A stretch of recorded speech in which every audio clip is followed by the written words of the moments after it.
Ministère l'aide, lire, entendre et garder vous présente le thème de la semaine. Bonne écoute à vous. Jéhovah, Saint, Jésus-Christ, Saint, Saint-Michel, Saint, Dieu Tout-Puissant, Saint. bénis ta parole Amen. au nom de Jésus-Christ. Amen. Un croyant peut-il perdre le salut? C'est le thème de cette semaine. Hébreux chapitre 6, versets 1 à 9 sera notre texte de base. C'est pourquoi, laissant les éléments de la parole de Christ, Oui, tendons à ce qui est parfait, sans poser de nouveau le fondement du renoncement oui, aux œuvres mortes, de la foi en Dieu, oui, de la doctrine des baptêmes, de mhm, l'imposition des mains, oui, de la résurrection des morts et du jugement éternel. oui, C'est ce que nous ferons si Dieu le permet. oui. Car Car il est impossible que ceux qui ont été une fois éclairés, qui ont qui ont goûté goûté le don céleste, qui ont eu qui ont eu part part au Saint-Esprit, qui ont qui ont goûté la bonne parole de Dieu et les puissances du siècle à venir, oui, et qui sont et qui sont tombés, soit encore renouvelés et amenés à la repentance, puisqu'ils crucifient pour leur part le Fils de Dieu oui, et l'exposent à l'ignominie. merci, puisqu'ils crucifient pour leur part le Fils de Dieu et l'exposent à l'ignominie. Alléluia. Alléluia. Le thème est une interrogation. Un croyant peut-il perdre le salut? C'est un thème interrogatif. Donc, il va falloir qu'on réponde à cette question. D'abord, c'est un thème qui fait couler beaucoup d'encre dans le corps du Christ. D'autres disent non, un chrétien ne peut pas perdre le salut. Alléluia. Alléluia. Mais pour ma part, un croyant peut bel et bien perdre le salut. Si après avoir reçu Christ, je suis libre de faire tout ce que je veux, là, autrement dit, l'Église devient une pièce de théâtre que chacun vient jouer son rôle. Si nous voyons dans 1 Corinthiens chapitre 14, le verset 33, Paul disait, Dieu n'est pas un Dieu de désordre. Le thème dit, un croyant peut-il perdre le salut? D'abord, il est capital de comprendre la différence entre le croyant et le chrétien. Un chrétien est un disciple de Jésus-Christ. Il fonde sa vie chrétienne en prenant pour modèle son maître. Les difficultés s'abattront sur lui, les persécutions arriveront, mais il ne s'ébranlera point, car il a bâti sa maison sur le roc. Matthieu chapitre 7, le verset 24 à 25. C'est pourquoi Oui. quiconque entend ces paroles Quiconque entend la parole de Jésus-Christ, oui, et les met en pratique, oui, sera semblable à un homme prudent qui a bâti sa maison sur le roc. oui. La pluie est tombée, Les torrents sont venus, les vents ont soufflé oui, et se sont jetés contre cette maison. oui, Elle n'est point tombée oui. parce qu'elle était fondée sur le roc. C'est ça, les difficultés s'abattront sur lui, les persécutions. Mais comme il a bâti sa vie sur Jésus-Christ, le roc, voilà un chrétien. Entend et pratique. Par contre, un croyant croit simplement à l'existence de Dieu. Il est comparable à un tombeau blanchi. Il est un ami de l'Église. Ce dernier est comparable à une personne qui a bâti sa maison sur le sable. Il abandonne Christ lorsqu'il est confronté aux difficultés, aux persécutions. Le verset 26-27, Matthieu 7, oui. Mais quiconque entend ces paroles que je dis et ne les met pas en pratique, Oui. sera semblable à un homme insensé qui a bâti sa maison sur le sable. La pluie est tombée, les torrents sont venus, les vents ont soufflé et ont battu cette maison. Elle est tombée et sa ruine a été grande. Mais c'est ça. Donc Matthieu chapitre 7, le verset 24 à 27, nous montre la différence entre le croyant et le chrétien. Écoutez la différence entre croyant et le chrétien. Tout d'abord, il y a plusieurs sortes de croyances, tandis qu'un chrétien est un disciple de Jésus-Christ. La différence est qu'un croyant croit en Jésus. Or, croire en Jésus ne suffit pas. Par contre, un chrétien obéit au commandement de Jésus-Christ. 1 Jean chapitre 3, le verset 24. Celui qui garde ses commandements demeure en Dieu et Dieu en lui. Et nous connaissons qu'il demeure en nous. Nous connaissons qu'il demeure en nous par l'Esprit qu'il nous a donné. Alléluia. Alléluia. Un croyant va à l'église le dimanche par tradition. Mais un chrétien sait que l'église est une famille spirituelle et il aime s'y rendre. Mais c'est ça, dans l'église primitive, ils étaient chaque jour tous ensemble assidus au temple. Ils rompaient le pain dans les maisons et prenaient leur nourriture avec joie et simplicité du cœur. Un croyant prie quand il ne sait pas quoi faire, tandis qu'un chrétien prend plaisir à prier, même quand ça va mal. Un croyant justifie toujours le péché, mais le chrétien s'humilie et se repentit. Un croyant lit sa Bible quand les choses vont mal, mais un chrétien se nourrit régulièrement des Écritures pour y apprendre la vérité. Nous devons faire la différence. Un croyant donne le sens de la parole de Dieu, de la Bible, pour qu'elle s'accorde avec sa vie. Mais un chrétien opère des changements dans sa vie pour qu'elle s'accorde avec la Bible. Romains chapitre 6, le verset 17. Mais grâce soit rendue à Dieu de ce que, après avoir été esclave du péché, oui, vous avez obéi de cœur à la règle de doctrine dans laquelle vous avez été instruits. Voilà, vous avez obéi de cœur à la règle de doctrine dans laquelle vous avez été instruits. Alléluia. Alléluia. Il y a l'obéissance dans la vie d'un chrétien. Un croyant essaie par différents moyens de se servir de Dieu. Mais un chrétien se met au service de Dieu. Se servir de Dieu est différent de servir Dieu. Alléluia. Alléluia. Un croyant peut-il perdre le salut? Perdre, c'est quoi? Le verbe perdre, c'est-à-dire se voir dépossédé d'un bien. Maintenant, qu'est-ce que le salut? Parce que le thème a parlé de trois choses. Croyant, perdre, salut. Qu'est-ce que le salut? La définition biblique du salut est en somme une délivrance. C'est une délivrance. Mais de quoi est-on délivré? Il y a deux sortes de salut. Le petit salut et le grand salut. Le petit salut, c'est quand quelqu'un est malade ou il est stérile et par la prière, il a été délivré. C'est ça le petit salut. Le grand salut, seul Jésus-Christ donne. Acte 4, le verset 12. Il n'y a de salut en aucun autre, car il n'y a sous le ciel aucun autre nom qui a été donné parmi les hommes par lequel nous devions être sauvés. Donc, Pierre est en train de montrer le grand salut. Prenons cet exemple. Quand les Israélites quittaient l'Égypte et atteignirent la mer Rouge, Moïse leur dit, Exode 14, le verset 13, écoutez ce que Moïse a dit.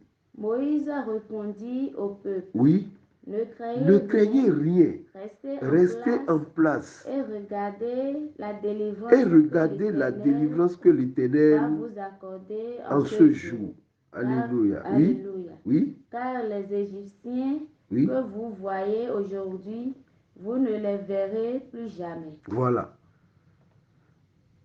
Mais ne craignez rien. Restez en place. Quand on parle de salut, c'est ce que l'homme même ne peut plus faire. Les Israélites ne peuvent plus rien faire. La mer les a bloqués. Durant toute l'humanité, personne n'a jamais traversé la mer à pied sec. Donc c'est ils ne peuvent pas. C'est ça le salut. Ce que je ne peux pas et quelqu'un m'a fait, la personne m'a sauvé. Mais dans le cas cité, Dieu délivra physiquement les enfants d'Israël de la main égyptienne. Mais faute à la désobéissance, ils sont morts dans le désert. Après les avoir sauvés, la désobéissance les a fait mourir dans le désert. Mais dans le Nouveau Testament, on parle d'un grand salut. Ce salut est une grâce. Éphésiens chapitre 2, le verset 8. C'est par la grâce que vous êtes sauvés, oui, par le moyen de la foi. Et cela ne vient pas de vous. Cela ne vient pas de nous. C'est le don de Dieu. Waouh, c'est le don de Dieu. Le salut est un don de Dieu à quiconque croit et obéit. Écoutez l'annonce de la naissance de Jésus-Christ, c'est lui seul qui peut donner le salut. Matthieu chapitre 1, le verset 21. Elle enfantera un fils. Oui. Et tu lui donneras le nom de Jésus. Oui. C'est lui qui sauvera son peuple de ses péchés. Il sauvera son peuple de quoi? De ses péchés. Il sauvera son peuple de quoi? De ses péchés. De ses péchés. Donc Jésus-Christ est venu pour nous sauver du péché.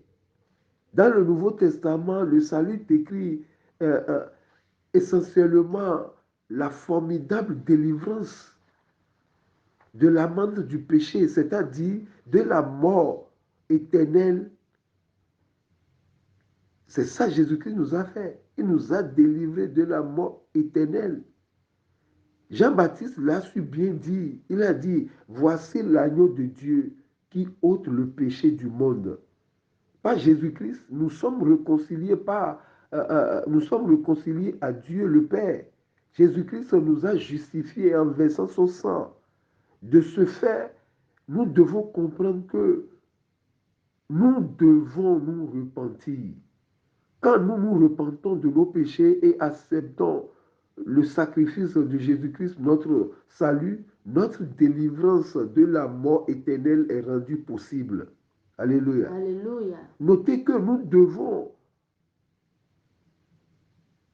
respecter la parole de Dieu. Nous ne devons pas continuer de transgresser la loi divine. Écoutons Paul, Romains chapitre 6, le verset 1-2. Que dirons-nous donc? Demeurerions-nous dans le péché afin que la grâce abonde? Loin de là. Nous qui sommes morts au péché, comment vivrions-nous encore dans le péché?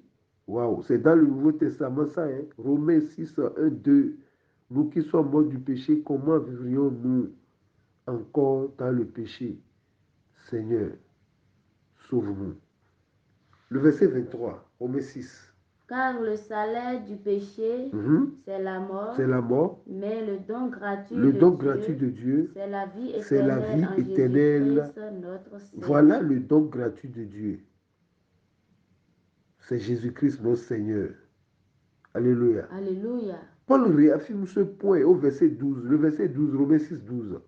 Que le péché ne règne donc point dans votre corps mortel. Oui. Et n'obéissez pas à ses convoitises. Alléluia. Alléluia. Voilà le nœud. Donc nous pouvons comprendre par là qu'après le salut, deux mots sont importants. L'obéissance et la désobéissance. Celui qui désobéit n'aura pas l'approbation du Père.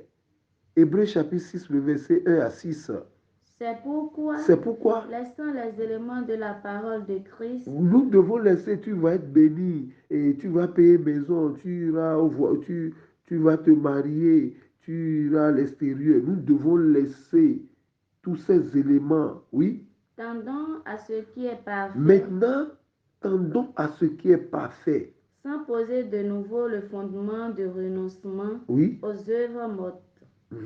De la foi en Dieu, de la doctrine des baptêmes. C'est-à-dire, moi, c'est le Père qui m'a baptisé, moi, c'est Papa Chauffard qui m'a baptisé, moi, c'est Agba aussi qui m'a baptisé. Laissons tout ça, oui. De l'imposition des mains. Ah, je suis assistant leader, je suis suprême, laissons tout ça, oui. De la résurrection des morts. Combien de morts toi tu as ressuscité dans ta vie? Combien de personnes tu as laissons tout ça, oui. Et du jugement éternel. Non, les catholiques n'iront pas au paradis, les protestants n'iront pas au paradis, les célestes iront, laissons tout ça, oui. C'est ce que nous ferons si Dieu le C'est permet. ce que ceux qui ont grandi dans le Seigneur, c'est ce qu'ils feront, oui. Car il est impossible que ceux qui ont été une fois éclairés, qui ont goûté le don céleste, qui ont eu part au Saint-Esprit, qui ont goûté la bonne parole de Dieu et les puissances du siècle à venir, et qui sont tombés, soient encore renouvelés et emmenés à la repentance, puisqu'ils crucifient pour leur part le Fils de Dieu et l'espouse à l'ignominie. Alléluia. Alléluia. Alléluia. Alléluia. Alléluia. Alléluia. Voilà.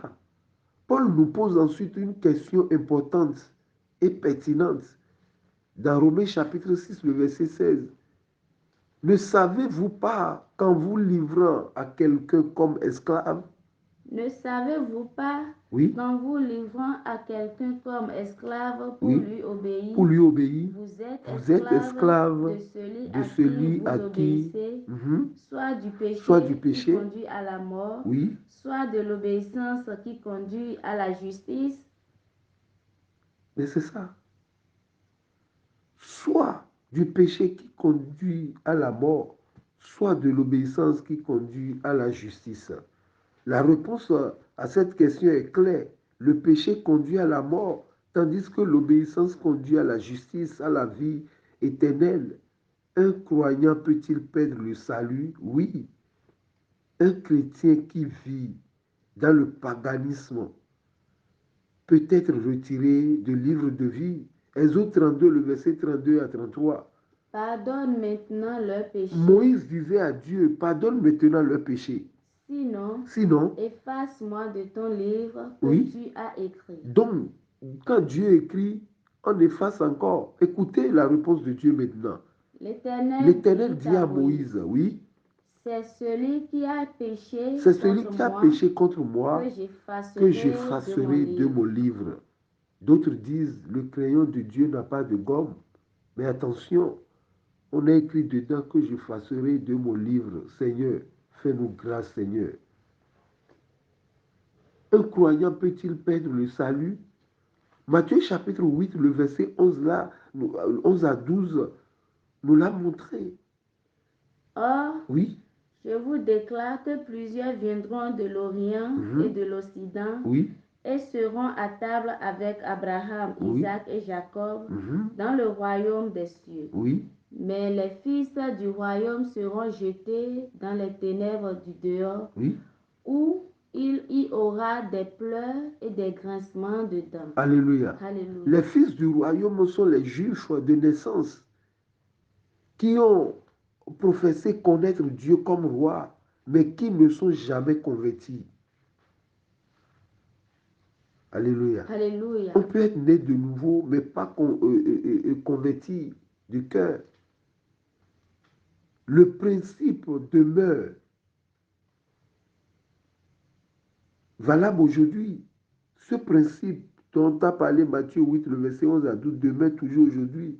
De nombreux enfants qui ont eu le privilège de naître et de grandir dans les familles chrétiennes périront parce qu'ils auront rejeté Christ. On est dans l'église, mais on ne n'est pas chrétien. Tandis que d'autres jouiront de la grâce, de la gloire éternelle du ciel, parce qu'ils auront cru au message de l'évangile. Alléluia. Alléluia. Surtout nous qui étions pécheurs, nous qui étions païens, nous devons faire beaucoup attention car le salut n'était pas pour nous. C'est suite à la désobéissance des Juifs que le salut est parvenu à nous. Romains 11, le verset 11. Je dis donc, oui, est-ce pour tomber qu'ils ont bronché? Loin de là. Loin de là. Mais par leur chute, le salut est devenu accessible aux païens, oui, afin qu'ils fussent incités à la jalousie. Oui, c'est ça. Paul, le verset 22, Paul a bien parlé, verset 22. Considère donc la bonté. Toi qui étais païen et maintenant tu es devenu chrétien, considère donc la bonté, oui. Et la sévérité de Dieu. Il y a deux choses que nous devons prendre en compte, la bonté et la sévérité de Dieu, oui. Sévérité envers ceux qui sévérité envers les Juifs d'origine qui ont perdu le salut en ce temps, oui. Et bonté de Dieu. Et bonté de Dieu envers toi. Envers nous. Si tu demeures ferme. Mais la bonté est qualifiée, est valable si tu demeures ferme. Dans cette bonté. Dans cette bonté. Autrement, si tu ne demeures pas ferme, oui. Tu seras aussi retranché. Paul nous montre deux caractères de Dieu, sa bonté, sa sévérité. Sa sévérité se manifeste dans son refus de conserver à Israël son statut de la nation la plus favorisée. Mais sa bonté apparaît dans son offre de l'évangile aux païens.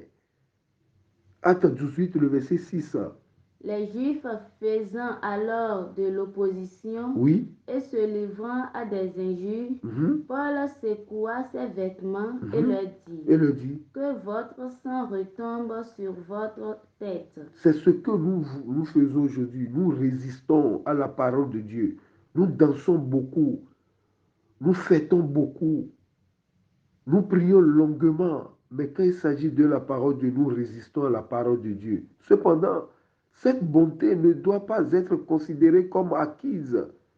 Les païens pourraient également être retranchés s'ils ne conservent pas cette relation. Un croyant peut-il perdre le salut? Oui, mais si le chrétien s'applique à pratiquer des bonnes œuvres, il ne perdra pas le salut. Tite chapitre 3, le verset 8 à 9. Cette parole est certaine. Oui. Et je veux que tu affirmes ces choses afin que ceux qui ont cru en Dieu, s'appliquent à pratiquer de bonnes œuvres. Voilà ce qui est bon et utile aux hommes. Voilà, c'est ce qui est bon et utile. Mais après s'être sauvé, après qu'on t'a sauvé, et tu demeures dans la méchanceté, tu demeures dans la calomnie, tu demeures dans la médisance, fais beaucoup attention. Rien n'est acquis. Qu'allons-nous faire maintenant? Après avoir reçu Christ comme notre Seigneur et Sauveur personnel, qu'allons-nous faire? Nous devons être arrosés par la parole, qui est la parole inspirée de Dieu, pour pouvoir produire des bonnes œuvres. Texte lu, le verset 7 à 9. Lorsqu'une terre est abreuvée par la pluie, la terre nous symbolise. Nous représentons la terre. Lorsqu'une terre est abreuvée, ou bien par la pluie, la pluie c'est la parole de Dieu qui tombe souvent sur elle et qu'elle produit une herbe utile à ceux pour qui elle est cultivée, oui. Elle participe à la bénédiction de Dieu. Premièrement, elle participe à la bénédiction de Dieu. Mais oui. Si elle produit si la personne, si le croyant, si le chrétien commence par produire des épines et des chardons, oui. Elle est reprouvée. Premièrement, elle est reprouvée. Deuxièmement, près d'être maudite, c'est l'enfer. Oui. Et on finit par y mettre le feu. À bon entendeur, alléluia. Soyez bénis. Jéhovah, Jésus-Christ, Saint-Michel, Dieu Tout-Puissant, ta parole vient d'être libérée. Bénis les cœurs. Amen. Seigneur, bénis les cœurs. Amen. Que ta parole rentre au tréfonds de nos cœurs.